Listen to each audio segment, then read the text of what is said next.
আসসালামু আলাইকুম। ডারউইন টেস্টের আগে বাংলাদেশ দলে স্বস্তির হাওয়া। পুনর্বাসন শেষে দলে যোগ দিচ্ছেন লিটন কুমার দাস। অস্ট্রেলিয়ার সফরের প্রথম টেস্টের আগে বাংলাদেশ ক্রিকেট দলে বড় স্বস্তির বার্তা এলো। বাঁ পায়ের বাছুরের চোট কাটিয়ে দ্রুত সুস্থ হয়ে ওঠায় অভিজ্ঞতা সম্পন্ন উইকেট কিপার ব্যাটার লিটন দাসকে বাংলাদেশ টেস্ট দলে অন্তর্ভুক্ত করা হয়েছে।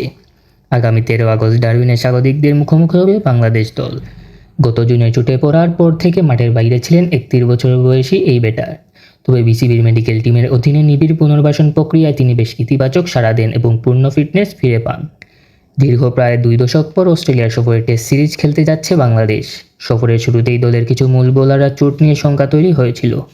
বিশেষ করে তরুণ পেসার নাহিদ রানার চোটের কারণে বাদ পড়ায় দলে কিছুটা উদ্বেগ দেখা দেয়। এমন পরিস্থিতিতে লিটন দাসের প্রত্যুত প্রত্যাবর্তন দলের ব্যাটিং লাইন আপে স্বস্তি এনে দিয়েছে। বাংলাদেশ ক্রিকেট বোর্ড জানিয়েছে, বাঁ পায়ের বাছুরের চোট কাটিয়ে ইতিবাচক পুনর্বাসনের পর অস্ট্রেলিয়ার বিরুদ্ধে প্রথম টেস্টের জন্য বাংলাদেশ স্কোয়াডে লিটন কুমার দাসকে অন্তর্ভুক্ত করা হয়েছে। দলের সাথে যোগ দিতে তিনি চলতি রবিবার ডারউইনের উদ্দেশ্যে রওনা হবে। সফরের ঠিক আগেই আন্তর্জাতিক টি-20 ও ওডিআই সংস্করণে বাংলাদেশের নতুন অধিনায়ক হিসেবে দায়িত্ব পেয়েছিলেন লিটন কুমার দাস।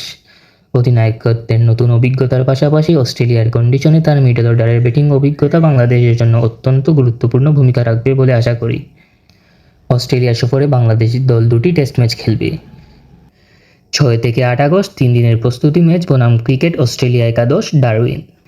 13 থেকে 17 আগস্ট প্রথম test match Marrara cricket ground Darwin এবং সর্বশেষ 22 থেকে 26 আগস্ট দ্বিতীয় টেস্ট ম্যাচ মেকে।